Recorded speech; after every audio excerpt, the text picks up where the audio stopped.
आजचा हा चर्चासत्राचा जो विषय आहे आपल्या संवादाचा तो आहे भाषा आणि माध्यम. खरं सांगायचं तर भाषा आणि माध्यम हे वेगवेगळं आहे का इथपासूनच सुरुवात करता येते. कारण कोणत्याही भाषेसाठी माध्यम आवश्यक असतं आणि कोणत्याही माध्यमाची स्वतःची अशी भाषा असते. तरी सुद्धा वेगवेगळ्या माध्यम क्षेत्रात काम करणाऱ्या या मान्यवरांशी बोलून आपण प्रत्येक माध्यमाची भाषा कशी वेगळी आहे याबद्दल थोडंसं जाणून घेणार आहोत. ढोबळमानाने मुद्रित, दृक आणि श्राव्य अशा तीनही माध्यमांबद्दल आपण इथे बोलणार आहोत. आपल्याबरोबर जे मान्यवर इथे उपस्थित आहेत ते अशा तिन्ही क्षेत्रात काम करणारे आहेत. त्यामुळे त्या क्षेत्राची स्वतंत्र भाषा कशी आहे किंवा त्याच्याबद्दलची माहिती आपण इथे जाणून घेणार आहोत. प्रत्येक माध्यमाच्या भाषेचं वैशिष्ट्य, तिच्यात झालेले आणि होऊ शकणारे बदल, कारण भाषेतले बदल हा विषय सध्या खूपच संवेदनशील झालेला आहे. आपण सगळेजण ऐकतो त्याबद्दलही आपण यांची मतं जाणून घेणार आहोत. भाषेवर परिणाम करणारे घटक, त्याचबरोबर नुकतंच आपण सगळ्यांनी कृत्रिम प्रज्ञेबद्दल ऐकलेलं आहे, म्हणजे एआय. तर एआय मुळे भाषेत किंवा माध्यमात होऊ शकणारे बदल अशा वेगवेगळ्या विषयांवरती आपण त्यांच्याशी बोलणार आहोत. तर आपण चर्चेला सुरुवात करूया.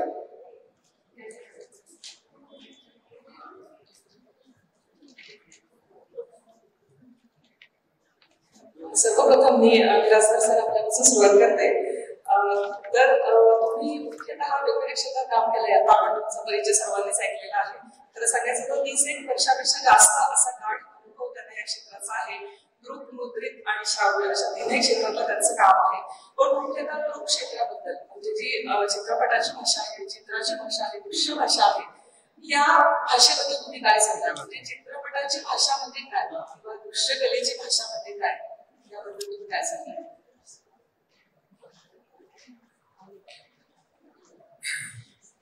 भाषा आणि माध्यम बोलायचं सगळ्यात महत्वाचा भाग आहे. म्हणजे भाषा हे माध्यमच आहे, म्हणजे ती काही स्वतंत्र गोष्ट नाही. तर ही जी भाषा आहे त्याच्यामध्ये सगळ्यात महत्वाचे जे आपण माध्यम काय आहे, तर आपण जे काही संवाद साधतो किंवा एकमेकांशी कम्युनिकेशन करतो, या कम्युनिकेशन मधला महत्वाचा घटक आहे तो म्हणजे दृक आणि श्राव्य. आपण ऐकतो आणि बोलतो आणि पाहतो आणि त्याच्यातनं समजून घेतो. तर या प्रक्रियेमधनच खरं तर पुढची भाषा तयार होते, ते म्हणजे चित्रभाषा, जे आपण अक्षर करतो की जे वाचतो आपण आणि समजून घेण्याचा प्रयत्न करतो, ते चित्र आहे. आपण त्याला चित्र म्हणून समजत नाही, पण हे चित्र आहे आणि ते कुणीतरी त्याला श्राव्य जोडलं, ते उच्चार जोडला म्हणून ते आलं आणि त्याच्यातनं शब्द सुरू झाले. आई स्वयंपाक करते म्हणजे डोळ्यासमोर एक व्हिज्युअल उभं राहतं आणि जे व्हिज्युअल्स हे आपण समजून घेतो, म्हणून ती भाषा ही एकमेकांबरोबर संवाद साधता येते. त्यामुळे म्हटलं तर कोडिंग आणि डिकोडिंग म्हणजे वाचन आणि लेखनाचा भाग आहे की आपण कोडिंग डिकोडिंग करतो. हे अगदी बेसिक आहे नाही संवादाचं. आता मला जे व्हिज्युअल दिसतंय, चित्र दिसतंय, ते मला सांगता येत नाही, दाखवता येत नाही. मी चित्र काढतो, त्यातून भाषा विकसित झालेली आहे की माझी संपूर्ण भाषेचं पूर्ण माध्यम हा सगळा पसारा विकसित झाला आहे. त्याला जर आपल्याला तंत्रज्ञानामुळे चित्रित करतात, मला समुद्राचं वर्णन करायचं म्हणून मी भाषा वापरतो आणि मला समुद्र मला चित्रित करायचा आहे आणि तो मला दाखवायचा, तर त्याच्यामध्ये खूप मोठा फरक पडतो. कारण मी व्हिज्युअली ते दाखवू शकतो, तो अनुभव देण्याचा प्रयत्न करू शकतो. त्यामुळे दृक आणि श्राव्य या माध्यमातून एक चित्रभाषा तयार होते की तुम्ही कशा पद्धतीने दृश्य पडद्यावरती दाखवतो. आणि जेव्हा आपण चित्रपटाला जातो तेव्हा तुमच्या लक्षात येईल की चित्रपटामध्ये आपण एकदा आत शिरल्यानंतर हरवून जातो आणि 3 तासानंतर तेव्हाच तो चित्रपट पण आवडला असेल की जेव्हा त्या कथेमध्ये आपण हरवून जातो, तेव्हा त्या दृश्यांमध्ये हरवून जातो आणि पडद्यावरती जी दृश्य आहेत ती खरी वाटायला लागतात. त्यावेळेला हे दृश्य हे अनुभवाची निर्मिती करतात आणि तुम्ही स्वतः जेव्हा विसरता तेव्हा त्याच्यामधनं तो जो अनुभव निर्माण करण्यासाठी जी भाषा वापरली जाते, जी व्हिज्युअल्स निर्माण केली जाते तंत्रज्ञानाचा वापर करून, ती दृकश्राव्य माध्यम. त्याच्यामध्ये संवाद नसतील आणि नुसतं तुम्ही पार्श्वसंगीत न करता व्हिज्युअल्स पर्यंत तेवढा इम्पॅक्ट येत नाही. त्यामुळे हे सर्व इम्पॅक्ट कसा निर्माण करायचा हे चित्रपट बनवताना शिकावं लागतं आणि तो अनुभव हा निर्माण. हेच लेखन वाचन प्रक्रियेतही घडतं. पुस्तक वाचताना जर त्या पद्धतीची वर्णन असतील आणि त्याच्या पद्धतीने व्हिज्युअल उभं राहत असेल तर तुम्ही हरवून जाता आणि मग कळत नाही की किती वेळ गेला. ही लेखकाची ताकद आहे, तशी ती फिल्म मेकरची ताकद आहे. आणि हे माध्यम अशा पद्धतीने हाताळणं आपल्याला शिकावं लागतं. म्हणजे एक प्रकारे सगळेच दृश्य भाषा म्हणू शकतो आपण. म्हणजे कधी आपण वाचनातून ते दृश्य उभं करतो, कधी लेखनातून व्यक्त करतो आणि कधी प्रत्यक्ष दृश्य दाखवतो. दोन्हीत फरक एवढाच आहे की वाचन करत असताना तुम्ही स्वतःचा विचार करत असल्यामुळे तिथे प्रक्रिया जी घडते ती वैचारिक प्रक्रिया घडते, जी बुद्धिमत्तेसाठी अधिक पोषक आहे. तुम्ही तुमच्या इमॅजिनेशनचं स्वतःच एक विश्व तयार करता. दृकश्राव्यामध्ये काय होतं की डिरेक्टरनी डिफाईन केलेलं जे दृश्य आहे त्यामध्ये तुम्ही जाता, त्याच्यामुळे बौद्धिकदृष्ट्या तिथे तुम्ही एंगेज होता, पण विचार करण्याची प्रक्रिया बंद होते. त्यामुळे हा खूप मोठा फरक आहे. आपल्याला तयारच सगळं मिळतं आणि त्याची प्रक्रिया पुढे आपल्याला तर दिसते, समाज माध्यमातून पण दिसते की विचार करण्याची प्रक्रिया बंद होते. म्हणजे काय, तर ती एक इंटरेस्टिंग भाषा आहे, ते आपण बोलूया काय. प्रतिभा सर, आपण सांगा की मुद्रित क्षेत्रात संपादक म्हणून काम करता, भाषा आणि संपादक आहात. तर मुद्रित क्षेत्रातली जी भाषा आहे तर ती भाषा, त्या भाषेचं स्वरूप, त्या भाषेत होणारे बदल याबद्दल तुम्ही काय सांगा?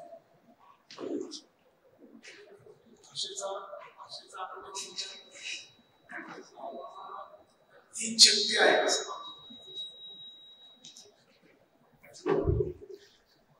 भाषेचा जेव्हा विचार करतो. तीन शक्ती आहेत असं आपण म्हणतो, अभिधा, लक्षण आणि व्यंजना. मी कोणासाठी लिहितोय त्याच्यावर सगळ्या गोष्टी अवलंबून आहेत. वृत्तपत्राची बातमी असेल तर तिथं अभिधाच असेल, म्हणजे जो मी शब्द लिहिलेला आहे त्याचा अर्थ तोच आहे. झाड म्हणजे झाडच, दुसरा कुठलाही अर्थ अपेक्षित नाही. पण जेव्हा मला काहीतरी वेगळं सांगायचंय, ते मी ज्याला वस्तुनिष्ठ वर्णन करायचं नाहीये, समोरच्याला मुद्दामून काहीतरी, म्हणजे आपण ज्याला अलंकारिक भाषा म्हणतो, साहित्य क्षेत्रामध्ये ती असेल किंवा काही वेळेला कृत भाषा म्हणून आपण वापरतो, तिथे जाणून बुजून या शब्दांच्या लक्षण आणि व्यंजना शक्तीचा वापर करतो. म्हणजे झाड हा साधा अर्थ झाला, पण त्याला झाड लागलंय याचा अर्थ भूत लागलाय, किंवा ते जनावर आहे, सापाला साप म्हणायचं नाही, जनावर म्हणायचं, घुबडाला घुबड म्हणायचं नाही, ते पक्षी म्हणायचं.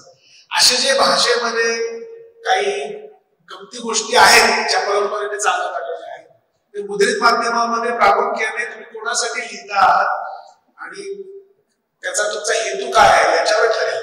त्यामुळे तिथं अभिधा शक्तीला महत्व असेल प्रामुख्याने. पण जिथं कविता आहे, जिथं लालित्य अंगाने लेखन आहे, तिथं मात्र लक्षण आणि व्यंजना शक्तीचा वापर. आता एक मोठी अडचण जी आहे, बदल काय झाला असा तुम्ही प्रश्न विचारला, तर ते लक्षण आणि व्यंजना शक्ती पोहोचत नाहीये लोकांमध्ये, त्याचा अर्थच कळत नाहीये. हे असं का लिहिलंय? त्यामुळं असं जेव्हा लिहिलेलं असतं, असं जेव्हा घडतं, त्यावेळेस प्रश्न निर्माण होतात की भाषिक समज लोकांची कमी व्हायला लागली की काय.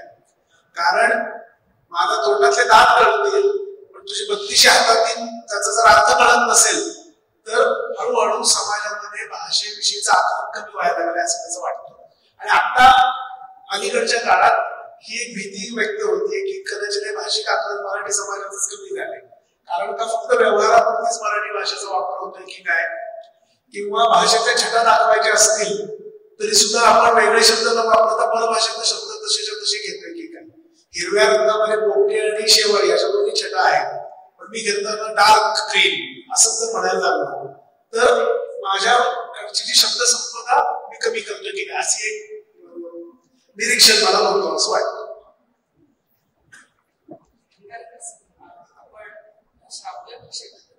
श्राव्य भाषेची वैशिष्ट्य काय सांगाल या इतर भाषांपेक्षा ती वेगळी? बरोबर. आता यातला एक पहिला मुद्दा असा असेल की इथे असणारे सगळे जण आज इथे येताना टू व्हीलर दुचाकीवरनं बरेच जण आला असतात. येत असताना काहीतरी आपण ऐकत येतो, कारण कोणीतरी आपल्या बरोबर असेल तर बरं वाटतं. आणि साधारणपणे ती गरज असते माणसाची.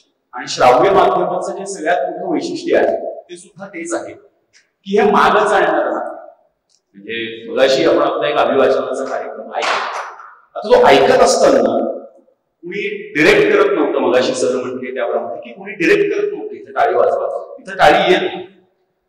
गाणं चालू असताना पण येत होती आणि अभिवाचन चालू होतं तेव्हाही येत होती. त्यामुळे मुळामध्ये त्याचं जे वैशिष्ट्य आहे ते हे आहे की मागं चालू असतं, बॅकग्राऊंड मीडिया.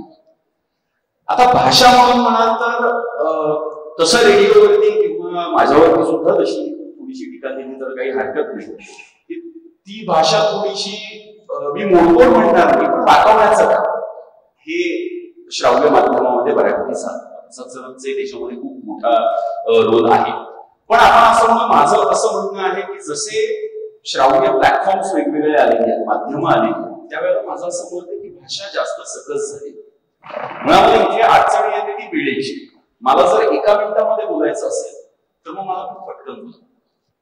पण आज ज्यावेळेला माध्यम बदलतंय ज्यावेळेला मला उपलब्ध वेळ जास्त मिळतो त्यावेळेला लेखकाला जे अपेक्षित आहे, जे आपल्या सरांनी म्हणलं मगाशी सचिन, ते पोचवायला मला वेळ लागतो. आणि तो जर वेळ मला मिळाला तर मी तो उत्तम पद्धतीने देऊ शकतो. आता एक दुसरा मुद्दा याच्यामध्ये येताना येतो की ऐकणाऱ्याला तेवढा वेळ आहे का, हा मुद्दा खूप मोठा आहे. आणि पुण्यामध्ये ट्रॅफिकला आपण धन्यवाद ट्रॅफिकचं दिले पाहिजे. खूप वेळ आपण एका सिग्नलला असतो. त्यामुळे माझं असं मत आहे की श्राव्य माध्यमामध्ये सकस भाषा आणि आकाशवाणीपासून पुढे आलेले जे आपले आधीचे कार्यक्रमाचे जे सगळे पर्याय होते, पॅटर्न्स होते, ते आता पुन्हा एकदा आपल्याकडे घ्यायला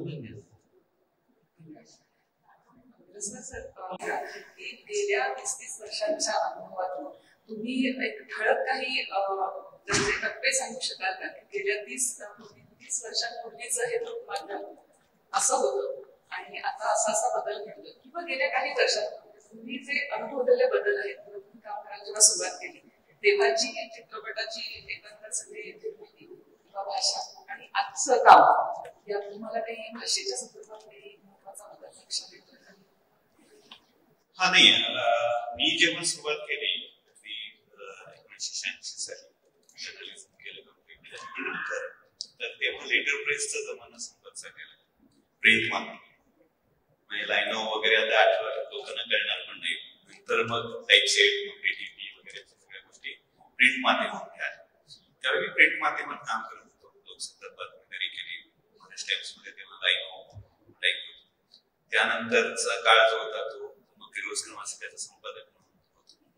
तर तेव्हा जो भर होता प्रामुख्याने साप्ताहिक होती, मासिक होती, याच्यामध्ये 2000, 3000, 4000 शब्दांचे लेख हे अपेक्षित असायचं. किंवा पुस्तकं सुद्धा मोठी पुस्तकं निघत. आता हे आपल्याला कमी झालेलं दिसतं प्रामुख्याने. त्यानंतर 90 नंतर टेलिव्हिजन आला. दूरदर्शन जेव्हा आलं किंवा टेलिव्हिजन तेव्हा खासगी वाहिन्या जेव्हा यायला सुरुवात झाली, आजचा पहिल्यांदा, त्याच्यानंतर हे संपूर्ण जे माध्यमांचा भाग आहे तो बदलला. म्हणजे ज्या लायब्ररीज होत्या, ग्रंथालय होती, तिथे कथा, कादंबऱ्या, महिला सगळे वाचायचे, ते आता शिफ्ट झाल्या टीव्हीवरती. आणि टीव्ही आल्यामुळे घरामध्ये, हॉलमध्ये एक वेगळ्या प्रकारचं संपूर्ण हे बदललं. कौटुंबिक संपूर्ण बघण्याचा प्रकार बदलला आणि त्याच्या वाहिन्यांच्या गरजांप्रमाणे माध्यमात त्या प्रकारची निर्मिती व्हायला सुरुवात झाली. आणि त्या सगळ्यांचे दखल पहिल्यांदा परदेशातून ती केली. पण नंतर आपल्याकडच्या भारतीय कौटुंबिक मालिका आणि या सगळ्यांनी पकड घेतली संपूर्ण सगळ्या माध्यमावर. त्यावेळेला असेच वाद होत होते की टीव्ही चांगला का वाचन चांगलं का, ह्या माध्यमाला विरोध केला पाहिजे वगैरे. नंतरच्या टप्प्यामध्ये आपण जर पाहिलं जो स्वरूप आहे ते म्हणजे सोशल मीडिया, डिजिटल मीडिया हे जे आता गेल्या 2000 नंतरच्या काळामध्ये विकसित झाले, ज्याच्या बरोबर आपण वाढलो, तर तिथे हा संपूर्ण खेळ जो आहे तो वेळेचा, काळाचा खेळ आहे.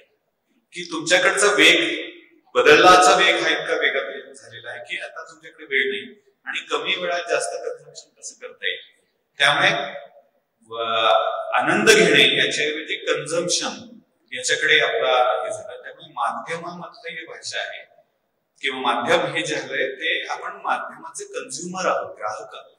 आपण कंटेंट कन्झ्युमर आहोत आणि तो सगळ्यात मोठा बदल हा घडला आणि त्याप्रमाणे माध्यमाचे म्हणजे दृकश्राव्य सुद्धा आपण बदल घडलेला दिसतो. म्हणजे आता तुम्ही जर पाहिलं तर फक्त काय 20 सेकंदाच्या 30 सेकंदाच्या रील्स होत्या, पण त्या रील्स आपण 20 सेकंदाचे म्हणून पाहता पाहता त्याच्यामध्ये 20 तास कसं सतत कळत नाही, इतके म्हणजे 2 तास 3 तास तुम्ही त्यात घालवता. तर ही रचना ही अशी सहज बनलेली नाहीये, ती जाणीवपूर्वक बनवलेली आहे की 2च मिनिटं घालवायचे म्हणून तुम्ही व्हिडिओ सुरू करता.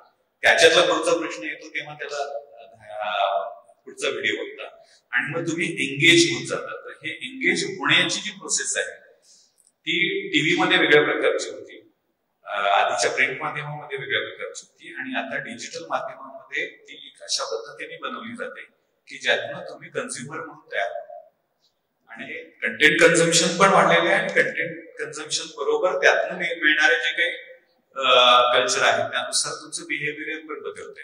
तर हा मोठा बदल मला गेल्या 30 वर्षामध्ये जाणवला आणि त्याला धरूनच आपल्याला व्यापक स्वरूपामधले बदल पण पाहायला पाहिजेत, जे आपण नंतर बोलूया. मुख्यतः भाषेतला बदल म्हणजे तेव्हाची भाषा किंवा तेव्हाचे संवाद आणि आत्ताचे संवाद अशा संदर्भात थोडस मला अजून जाणून घ्यायचं होतं की आता तेव्हाच्या मालिकांचे 13 भाग असायचे सुरुवातीला, आता आपण डेली सोप पाहतो त्यामुळे आपण एकच घटना आपण आठवडाभर पाहतो, ते संवाद वाढतात, ते सगळं त्यातले संवादातली भाषा ह्याच्यामध्ये पण मालिकांमधल्या भाषेबद्दलही बरेचदा काही जण टीका करतात, काही जण स्वीकारतात की आता समाजात तीच भाषा बोलली जाते त्याच्यामुळे मालिकांमध्ये तीच दिसते. तर भाषेत सुद्धा तुम्हाला काय बदल जाणवला असं? हा, भाषेमध्ये जो बदल आहे ना तो ग्राहक कुठे आहे त्याच्यावरती आहे. म्हणजे त्याला ग्राहकच म्हणतो, प्रेक्षक कन्झ्युमर वगैरे सारखं, कारण जो पाहणार आहे त्याला जोडण्याकरता त्याची भाषा आली, त्याच्यामुळे तो जो बोलतो ती जी भाषा आहे ती रिफ्लेक्ट नाही झाली आणि ती जर साहित्यिक असेल तर तो एंगेजच होणार. त्यामुळे तो जी भाषा बोलतो ती भाषा ही लिहिण्याचा प्रयत्न केला. म्हणजे आपण मालिका जर पाहिल्या तर मालिका कुठे घडतात, तर ते घरात कुटुंबात घडतात, हॉलमध्ये घडतात, स्वयंपाकघरात घडतात किंवा त्यातले सगळे प्रसंग आहेत ते प्रसंग त्याच्या प्रोडक्शनच्या मर्यादांमुळे पण नाटकासारखेच एका ठिकाणी ते बोलतात वगैरे. पण ते जे भाषा बोलतात ती भाषा ही किंवा ज्या घटना घडतात त्या ह्या आसपास घडणाऱ्या घटना आणि त्याचं रिफ्लेक्शन असतं. त्यामुळे ही भाषा बदलली आहे, जसं समाज बदललाय तशाच पद्धतीने ही भाषा बदलली. आता जर सिनेमाच्या बाबतीत उदाहरण द्यायचं झालं तर अमिताभ बच्चनचे नाटकामध्ये स्वगत असायची आणि त्या स्वगतांना टाळ्या पडायच्या, बरोबर, मोठे लांबे पल्लेदार भाषा असायची. नंतरच्या काळामध्ये सिनेमामध्ये पाहिलं तर अमिताभ बच्चनची स्वगत वगैरे सुद्धा खूप लोकप्रिय झाली होती आणि पल्लेदार ते डायलॉग पाठ असायचे, तशा पद्धतीचे लिहिले जायचे. नंतरचा जो फरक पडला तो म्हणजे जितका रिअलिस्टिक जाता येईल तेवढं जाण्याकडे सगळ्याच कल आहे आणि ही भाषा किंवा एकूणच माध्यम ही रियालिटीच्या जवळ जाण्याचा प्रयत्न करते. म्हणजे फरक काय पडलाय तर एखादी गोष्ट पाहिल्यानंतर मी माझं साहित्यिक कौशल्य वापरून त्याचं वर्णन करीन किंवा त्याला एक काहीतरी फुलोरा देईन, त्याच्याऐवजी ते आहे तसं दाखवण्याचा प्रयत्न करीन. हा फरक भाषेमध्ये अगदी महत्वाचं आहे. की आता जर म्हटलं असेल की तो जो भाषेतला बदल आहे म्हणजे तर तेव्हाची आकाशवाणीची भाषा किंवा तुमच्याही आधीची आकाशवाणीची भाषा जेव्हा आपण सगळेजण रेडिओ ऐकत असतो तेव्हापासून ते आताचा एप्रिलचा काळ, तर याच्यामध्ये भाषेतले जे बदल आहेत जसं आपला वेगवेगळ्या किंवा आपल्या बोलण्यामध्ये पद्धत सुद्धा रेडिओच्या भाषेची रेडिओची भाषा पण वेगळी तयार झालेली आहे. तर ह्या बदलामध्ये काय सांगाल, तशा कोणत्या टप्प्याने ते झाले आणि पुढे कुठे जातात? पहिला एक महत्वाचा बदल म्हणजे तुम्ही मला सर म्हणलं ही गोष्ट मुळामध्येच एफएम रेडिओला अपेक्षित सुद्धा मान्यच आणि एखाद्याचा एकेरी उल्लेख करणं हे आकाशवाणीच्या मॅन्युअल मध्ये संभवत असते. या दोन गोष्टी आहेत. पहिली गोष्ट कारण आकाशवाणीची एक प्रमाण भाषा आहे आणि आता फक्त बदल होऊन चालतोय कम्पेअर करायचं. आता योग्य आणि अयोग्य ठरवणं थोडंसं अवघड आहे, कारण असं आहे की मुळामध्ये श्राव्य माध्यम हे खूप स्थानिक माध्यम, म्हणजे पहिलं माध्यम आज ज्या वेळेला आपल्या सगळ्यांच्या समोर येतं ते असतं आपला फोन, सकाळी उठल्यावर येणं. ते आधी मी जर्नलिझम म्हणजे सरांच्या नंतर 20 वर्षांनी केलं. त्यावेळेला मी शिकताना असं शिकलो होतो की फर्स्ट मीडियम इज न्यूज. आता फर्स्ट मीडियम इज व्हॉट्सअप, त्यानंतर येणार टेलिव्हिजन, त्यानंतर येणारा प्रिंट, आणि त्यानंतर चौथं येणारा एखादं श्राव्य माध्यम मी गाडीवरती बसले. मग एखाद्या गोष्टीचा चौथा टेक बघत असताना खूप जास्त पर्सनल, खूप जास्त वैयक्तिक करण्याची जी गरज असते, त्यातून आता तो वैयक्तिक कसा गेला जाणार. कारण परवाचा समजा आपण आता मुद्दा घेऊयात, एक जी बातमी आहे की महाराष्ट्राच्या सरकारचं जे काही आमदारांच्या पात्रतेचा जो विषय होता तो समजा आपण घेतला तर टेलिव्हिजनवरती त्याचा आता लाईव्ह थेट प्रक्षेपण झालेलं होतं. त्यामुळे खरं तर तिथे माध्यमच होतं सर मग अशी म्हणते तसं की मीडियम इटसेल्फ वॉज मेसेज. आता तरी मला बोलायचं असं तर श्राव्य माध्यमामध्ये मला असं म्हणावं लागेल की आता 3 जण होते आणि विरोधी पक्षातही 3 जण आहेत. मग अशा वेळेला हे 6 जण जर वाडेश्वरच्या कट्ट्यावरती आले असते तर माध्यम म्हणून मला त्याच्यामध्ये जास्त इंटरेस्ट होईल. कोल्हापूरला गेले असते तर मिसळ म्हणून मला त्याच्यामध्ये जास्त इंटरेस्ट येईल. आणि तो जो आशय आहे, कंटेंट आहे, त्या कंटेंटमुळे भाषा बदलली जाते. आता भाषेबद्दल झालेला जो बदल आहे का तर त्याच्यामध्ये एक गोष्ट नक्की आहे की ब्रँड आयडेंटिटी प्रत्येक माध्यम संस्थेला आता तयार करावी लागते. आणि त्या पद्धतीने FM रेडिओने सुद्धा ती करायचा प्रयत्न केला. म्हणजे हिंजवडीला हिंजेवाडी म्हणण्याचा एक प्रकार हा FMने आणला. त्याबद्दल टीका असेल तर ती मान्य आहे, पण तो आणण्याचा प्रकार केला, पण तो असाच नाही आला. 2000 नंतर पुण्यामध्ये खूप मोठ्या प्रमाणामध्ये उत्तरेतून आणि दक्षिणेतून सगळीकडे स्थलांतर झालं लोकांचं आणि मराठी पुणे असणारं पुणे हे मेट्रो पण व्हायला लागलं. आता मग अशा वेळेला ते हिंजवडी असं म्हटलं ते सगळं जास्त चांगलं त्याच्यावरती हे करतो. त्यावेळेला ते हिंजवडी झालं किंवा पाकडचं पाकड असं ते व्हायला लागलं किंवा आमचं औंध व्हायला लागलं. आणि अशा वेळेला थोडासा मार्केटिंगचाही त्याच्यामध्ये भाग आहे आणि त्यामुळे त्या पद्धतीने ती भाषा बदलत गेली ही गोष्ट आहे. पण आता जो परत बदल आहे की पॉडकास्ट सारखं एक माध्यम आल्यावर आता परत आपण आकाशवाणीकडे जायला लागलेलो आहोत. त्यामुळे मुलाशी जो मुद्दा म्हणतो की श्राव्य माध्यमामध्ये मला दिसताना जो भाषेतला बदल आहे हा गेल्या 5-6 वर्षातला तरी खूप चांगला आहे आणि मला असं वाटतं की खूप सकारात्मक बदल आहे. यात मला एक मुद्दा सांगायचं वाटतं की लिहिणं आणि बोलणं, ऐकणं आणि बोलणं हे खरं तर प्राथमिक माध्यम आहे. आणि लिहिणं वाचणं हे तसं म्हटलं तर थोडस अवघड होते. त्यामुळे तंत्रज्ञानाचा वापर करून होतंय काय तर जितकं आपण मोकळेपणाने बोलू, ऐकू आणि ती भाषा येऊ हा बदल घडतोय. त्याच्यामुळे हा एक वेगळ्या पद्धतीचा हे आहे की त्याच्यात संपादकीय नाहीये, त्याच्यात कोणीतरी संसार नाहीये की असं लिहा तसं लिहू नका, हे न होता थेट जसं बोलणं आहे, थेट जसं ऐकणं आहे त्या पद्धतीची ती भाषा सुद्धा आहे. तुम्ही जर पाहिलं तर सगळे ग्रामीण भागातले भाषेचे ढंग जे आहेत ते सगळे येतात ना बोलताना. या पॉडकास्ट मधले सगळे वेगवेगळे बोलीभाषेचे सगळे प्रकार त्याच्यामध्ये येतात आणि ते स्वीकारले पण जातात. याचं कारण यामधला जो खूप मोठा फरक आहे तो आहे. आता ती प्रमाण भाषा ही हळूहळू बनत जाते. प्रमाण भाषेबद्दलचे आग्रह असतात ते असायला पण पाहिजे, पण जो बदल घडतो तो अशा प्रकारचा स्वीकार. आणि त्याला फक्त अजून छोटी गोष्ट आहे, सेन्सॉरशिप तशी जरी नसते म्हणजे संपादक इथे नाहीये किंवा माझा निर्माता सुद्धा बऱ्याचदा असेलच असं नाही, कारण माध्यमाचं पुन्हा एकदा अर्थ करायचं. पण युजर जनरेटेड कंटेंट जो आहे आज त्याच्यामध्ये मला येणाऱ्या ज्या प्रतिक्रिया असतात ती स्वतःमध्ये एक सेन्सॉरशिप होती.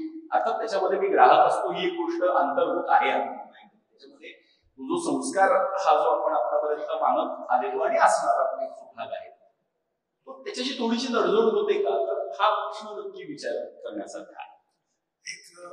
अजून एक मुद्दा असा होतो की प्राथमिक कौशल्य म्हटलं जातं भाषांची, बोलणं आणि ऐकणं, आणि ही प्रगत कौशल्य लिहिणं वाचणं.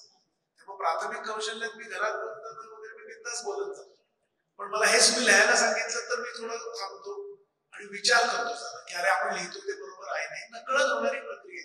आणि आपण शिकलेलो आहोत, ऐकणं आणि बोलणं हे शिकलो नाही आपण, म्हणजे शिकलो आपण खरं, पण ते शिकलोय कसं आपल्याला वाटत नाही, ते कानावर पडत गेलं. त्यामुळे आज सुद्धा मी बऱ्याचदा बोलून काही एखादी गोष्ट टणकन करतो, पण ते झाल्यानंतर मी ते तपासतो. मग त्यामध्ये बरेच शब्द चुकलेले असतात, काही बोली भाषेतले शब्द असतात. म्हणजे उदाहरणार्थ मला असं म्हणायचं असेल मी 5 वाजता निघेन, पण माझा मोबाईल निघेल असंच टाईप करतो. मग मला ते दुरुस्त करावं लागतं. म्हणजे जिथं लेखन करायचंय तेव्हा मी थोडं काळजीपूर्वक करतो, पण बोलताना तेवढी मी काळजी घेत नाही. हा फरक कदाचित हे जे म्हणाले त्यात पडतो. ते नैसर्गिक वाटतं लोकांना. मी बोलतोय तसं तसं ते पोहोचतं.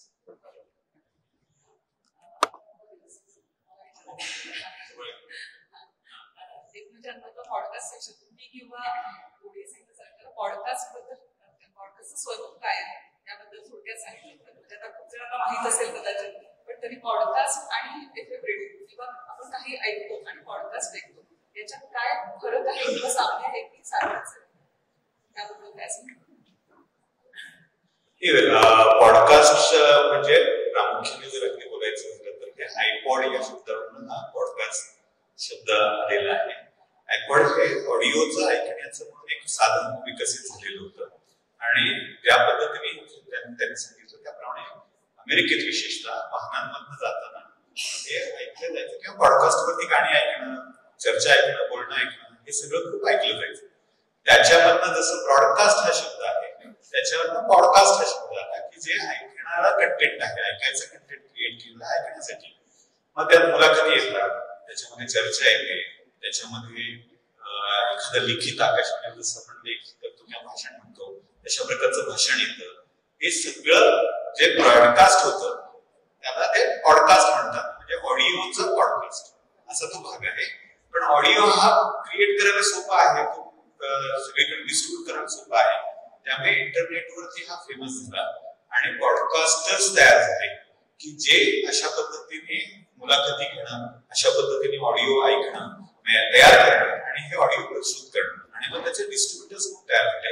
आणि त्यामुळे आता मोफत पॉडकास्ट खूप मिळतात आणि पॉडकास्ट ऐकणं हा अनेकांच्या दैनंदिन जीवनाचा भाग झालाय. अनेक पॉडकास्टर्स इतके लोकप्रिय झाले की रोज त्यांचं पॉडकास्ट ऐकलं जातो.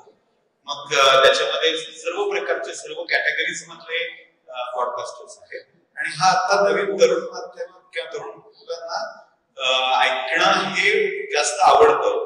अगदी युट्यूब वरती सुद्धा पॉडकास्ट असा एक कॅटेगरी आहे.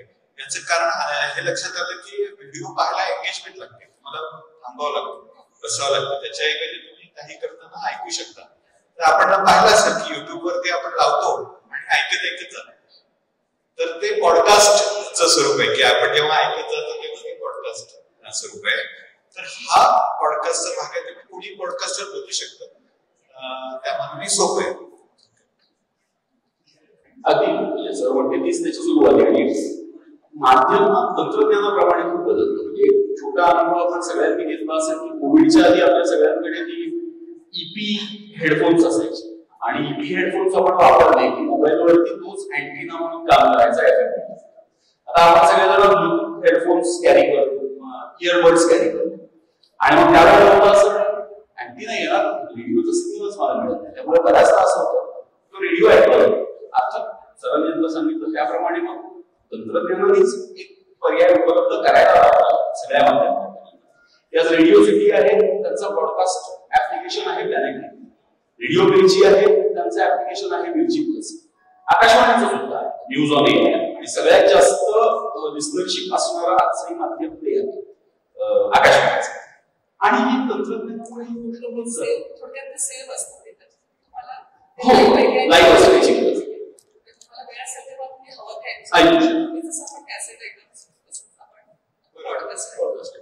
ते एकच की हे खूप जास्त पर्सनलाइज झालं. आता आपण सुरुवातीला म्हटलं तसं की या क्षेत्राचे बदल घडत आहेत, त्याच्या सध्याच्या काळात आर्टिफिशियल इंटेलिजन्स हा विषय येतोय. तर ते आल्यानंतर या माध्यमामध्ये काय बदल सांगितलं की चॅट जीपीटीवर आपल्याला विषय दिला मुद्रित माध्यमावर आर्टिफिशियल इंटेलिजन्स काय प्रभाव पडेल किंवा काय बदल घडेल?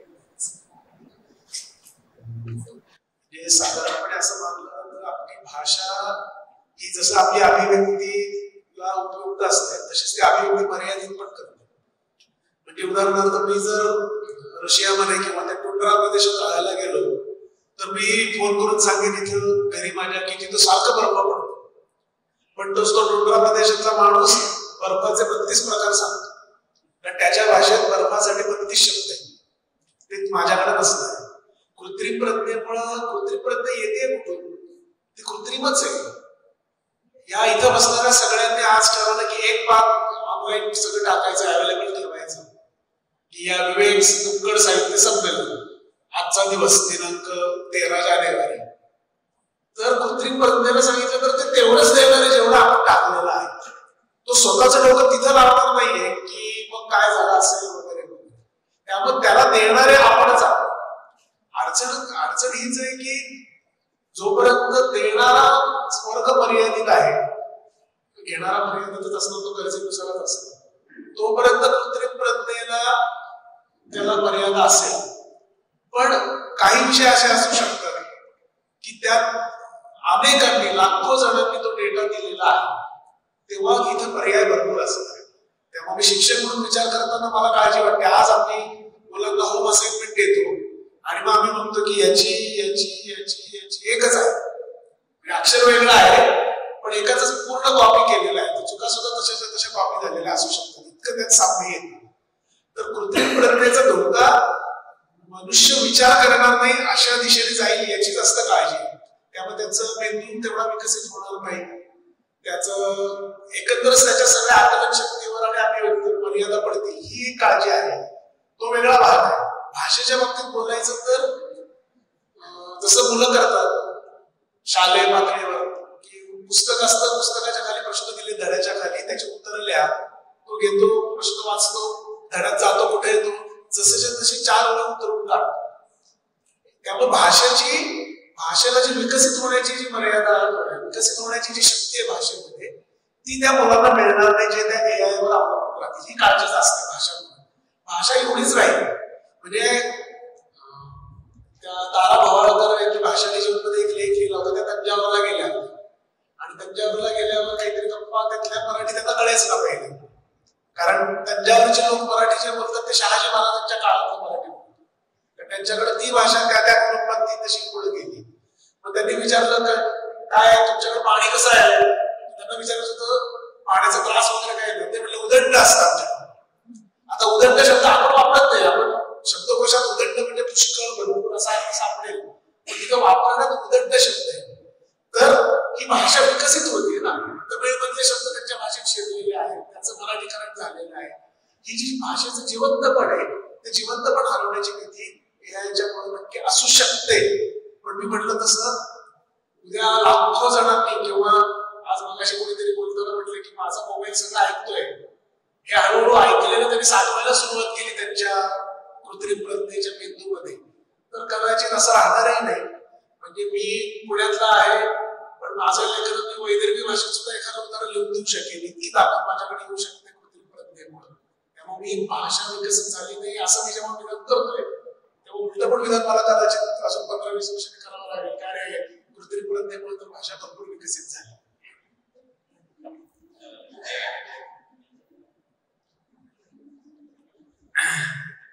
आता ह्याच्यामधला सगळ्यात गमतीशीर भाग म्हणजे 2023 मध्ये जगभर सगळ्यात वापरला गेलेला शब्द किंवा शोधला गेलेला शब्द हा कुठला होता तर तो होता AI, आर्टिफिशियल इंटेलिजन्स.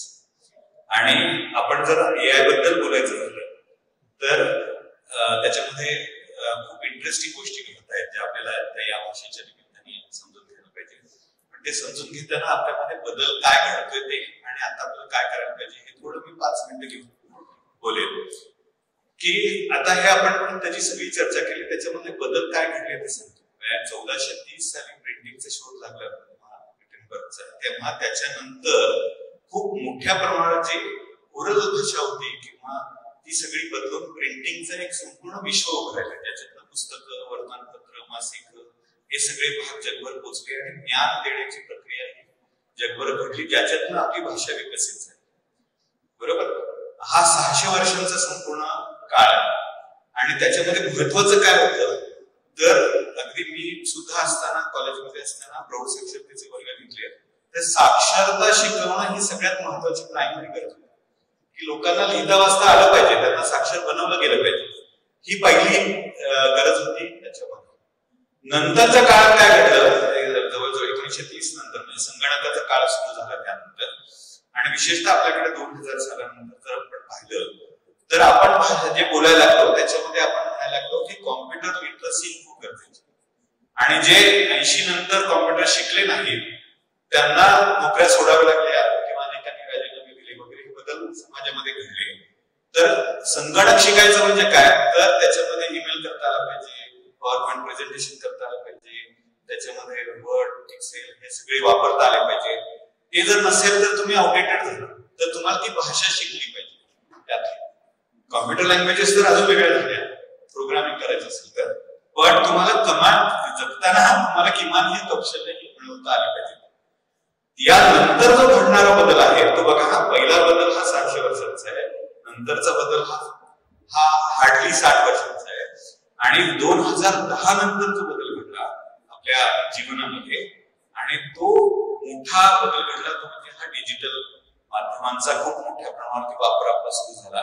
आणि जसं मगाच्या कोणीतरी सांगितलं परिसर, तसं 8 तास 9 तास आपण त्या मोबाईल मध्येच घालवायला लागलो. म्हणजे जीवनाचा वनथर्ड भाग आपण त्या मोबाईल आणि डिजिटल माध्यमांचा वापर जर करत असू, कन्झम्पशन जर करत असू, तर त्याच्यासाठी वेगळी कौशल्य निर्माण मिळवण्याची किंवा ती आपल्याला विचार करण्याची गरज निर्माण झाली, त्याची भाषा बदलली.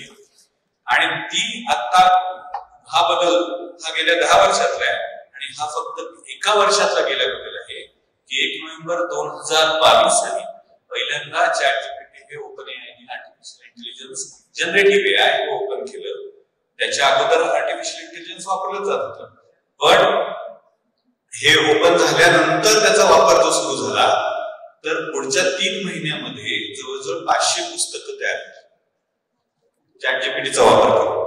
आणि नंतरच्या गेल्या वर्षभरामध्ये 23 मध्ये याची ग्रोथ ही इतकी एक्सपोनेन्शियल आहे की त्याच्यातनं तुम्ही जर पाहिलं असेल तर टेलिव्हिजन वरती आर्टिफिशियल इंटेलिजन्स वाल्या निवेदिका तयार होत्या, बरोबर. त्याच्यानंतर ह्या सगळ्याचा जनरेटिव्ह एआयचा वापर करून अनेक प्रकारची चित्र काढायला सुरुवात झाली. त्याच्यामध्ये खूप इंटरेस्टिंग लँग्वेजेसचाच खेळ आहे, हा संपूर्ण भाषेचा खेळ आहे. त्यामुळे भाषा समजून घेताना आपल्याला एआय समजून घेणं गरजेचंच आहे. म्हणजे लार्ज लँग्वेज मॉडेल हे ChatGPT आहे, जनरेटिव्ह एआय. जसं स्मॉल लँग्वेज मॉडेल हे आपल्याकडे भारतामध्ये तयार करण्याचा प्रयत्न चालला आहे, जो आता हैदराबादमध्ये याच महिन्यामध्ये डिक्लेअर झाला, ज्याच्यामध्ये चांदोबाच्या सगळ्या गोष्टी ज्या आहेत त्या एकत्रित करून एक मोठा प्रयोग झाला, चंदमामा कथली नावाचा. ह्यात काय आहे तर आर्टिफिशियल इंटेलिजन्स मध्ये सगळ्यात महत्वाचा भाग आहे तो म्हणजे डेटा सेट. मोठा डेटा असेल तरच ते प्रोसेस करणं शक्य होतं, आणि त्या प्रोसेसचा वापर केला जातो. आणि ऑटोमॅटिकली ती जी लँग्वेज आहे ते मशीन लँग्वेज हे स्वतःच लर्न करतं, त्याच्यासाठी त्यांना डेटा लागतो. ही प्रक्रिया जी आपली नैसर्गिक बुद्धिमत्तेमध्ये घडते, ते मगाशी आपण बोललो की आम्ही शिकलो म्हणजे काय, ऐकत ऐकत बोलायला शिकलो, त्यातनं भाषा शिकलो. तसं ते मशीन ऐकत ऐकत भाषा बोलायला किंवा वागायला वापरायला शिकतं. त्याच्यासाठी त्याचा एक डेटा सेट खूप मोठा तयार होतो, आणि मग हा डेटा सेट कुणीतरी टाकावा लागतो. तर तसा डेटा सेट टाकण्याचा स्मॉल लर्निंग मॉडेल डेव्हलप झालं, ज्याच्यातनं काय होईल तर याच्यातलं अभिव्यक्तीचे हजारो प्रकार तयार. म्हणजे विक्रम वेताळाची गोष्ट मला द्यायची आहे, तर मी माझी कल्पना त्याला प्रॉम्प्ट म्हणतात, सूचना दिली की अशा प्रकारे विक्रम वेताळची मला कल्पना सुचली, तर तो गोष्ट तयार करून देईल. त्याचे 2-3 ऑप्शन देतील, त्या ऑप्शन्स मध्ये बदल करत करत मी गोष्ट तयार करेन आणि त्यातनं पुस्तकं निघतील. तर हा संपूर्ण वेग जो आहे निर्मितीचा, अभिव्यक्तीचा, डिस्ट्रीब्युशनचा, हा याच्यामुळे वाढणार आहे. हे जसं लेखनबद्दल घडतंय तसं ते चित्रांबद्दल, फोटोंबद्दल घडतंय, तसं ते व्हिडिओबद्दल घडतंय. या जनरेटिव्ह एआय मधनं या पुढचे जे संपूर्ण क्रिएशन आहे, कंटेंट क्रिएशन, हे एक वेगळ्या पातळीवरती जाणार आहे. आणि हा संपूर्ण डेटाची प्रोसेस जी आहे ती अतिशय वेगाने घडणार आहे. आता आपण 4G मध्ये 5G आलं, त्याच्या पुढचं 6G बद्दल चर्चा झाली, तर हा स्पीड किती वेगाने होणार आहे लक्षात. मग हा जर स्पीड आपल्या जीवनात येणार असेल तर आपल्याला वेगवेगळ्या प्रकारचे त्यातनं धोके पण बोलले जातात, संबोधले जात आहेत. त्याच्यामध्ये की तुम्ही मिळणाऱ्या जे माध्यमातून येणारी जी भाषा आहे, त्यातनं येणारे जे काही व्हिज्युअल्स आहेत, त्यातनं येणारी जे काही कथा आहेत, स्टोरीज आहेत, त्या खऱ्या का खोट्या कशा समजल्या. तुमच्यावरती इम्पॅक्ट करण्याकरता म्हणजे फेक न्यूजचा इम्पॅक्ट होणार आहे.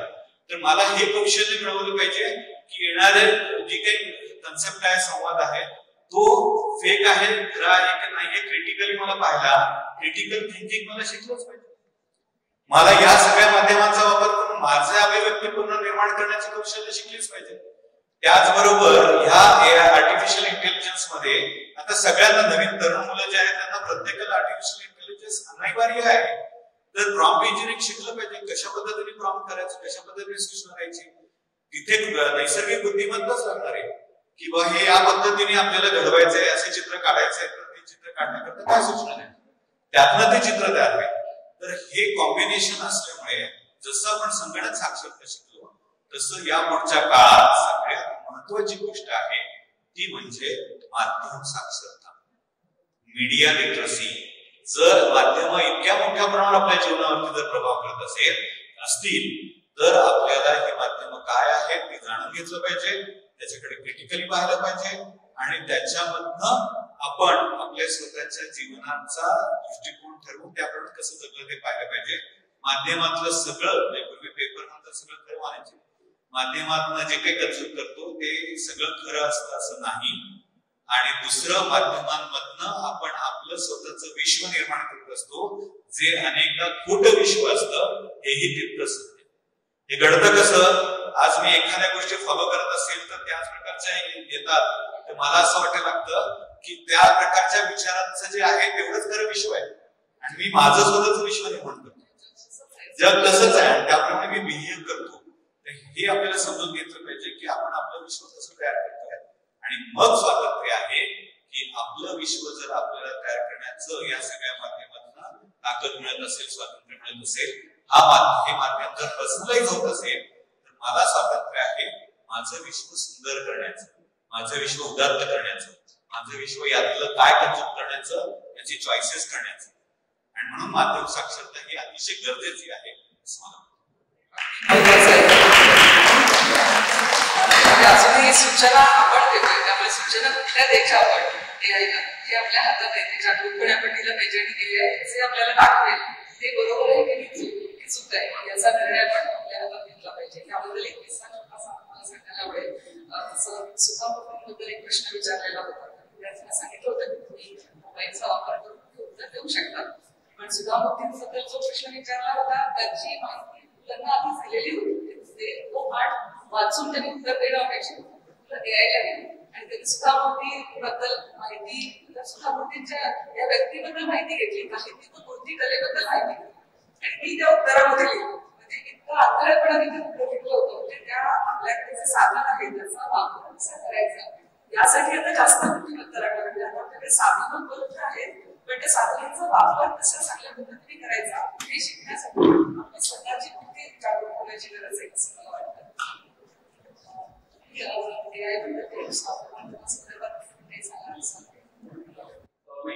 संजय तुम्ही सांगितलं श्राव्य माध्यमाच्या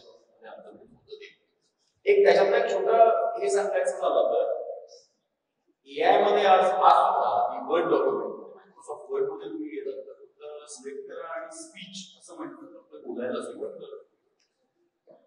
आता एक गोष्ट आहे, पॉझेस कुठे घ्यायचे हे त्याला कळत. तुम्ही आत्ताची गोष्ट एक निवेदन आता सगळं म्हणाले की एका शब्दाला 4 शब्द त्यालाही कळत, पण ते भांडायचे कसे हे अजून निर्मात्यालाच माहिती आहे. त्याच्या अजून होईल ते काय म्हणतात प्रिसाइज होत जाईल, चांगलं होत जाईल, पॉलिश होईल, पण ते तितकं पॉलिश नाही. म्हणजे उद्या समजा मला विवेकने सांगितलं की विवेकची जाहिरात करायची त्याच्यासाठी व्हॉइस ओव्हर द्यायचं, तर एआयचा व्हॉइस ओव्हर आणि माझा व्हॉइस ओव्हर याच्यामध्ये निश्चितपणे फरक असेल. कारण ते जे विश्व असतं त्याची जाणीव अजूनही असतात जी एआय मध्ये किंमत येईल याबद्दल बरीच शंका आहे. मला वाटतं सरांनी 600 वर्षांचा जो इतिहास सांगितला त्या इतिहासामध्ये सुद्धा ती गोष्ट काही रिप्लेस झालेली नाही. त्याबद्दल सुद्धा येईल, चांगलाही होईल आणि स्वीकारलाही होईल.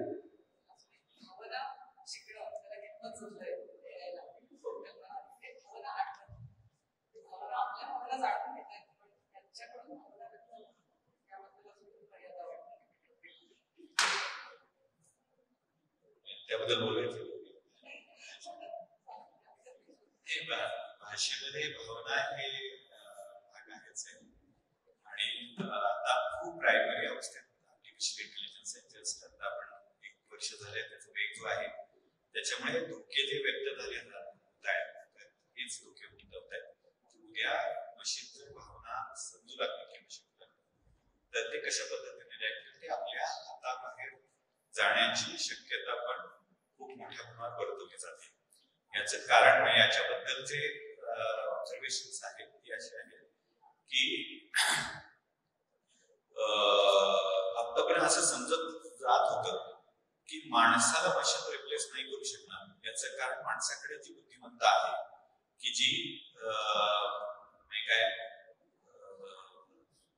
जितक्या वेगाने मशीन धावणं होऊ शकणार किंवा याच्या पद्धतीने बदल घडला तर तो बदलांचा मशीन मधला वेळ हा माणसाने प्रेडिक्ट केला होता तर तो कमी होता. पण जगामध्ये घडलेला बदल वेगळाच आहे आणि तो बदल घडलाय तो भाषेचा बदल.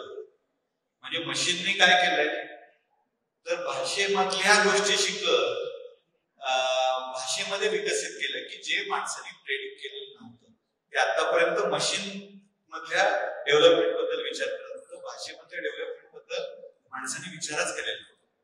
त्यामुळे तो जर भावनिकदृष्ट्या मशीन जर ऑपरेट व्हायला सुरुवात झाली कुठल्या पातळीवर आणि म्हणून त्याच्यावर डिबेट चालू आहे त्याच्यावर नियम आणण्याबद्दल चालू आहे. आता सुद्धा कंटेंट कुठलाही एआय ने क्रिएट केलेलं असेल तर तो डिक्लेअर करणं की एआयच आहे हे याच्याबद्दलचे नियम चालू आहेत. त्यामुळे हा धोका नक्की आहे की एकदा भावना तयार झाल्या मशीन कशा पद्धतीने ही भाषा वापरेल आणि आपण माणसं जे आपण एकमेकांवर कंट्रोल करतो नियंत्रित करतो ते भाषेचा वापर करतो. आपण कथा सांगतो भाषा ही संस्कृती असते संस्कृती विकसित करतो.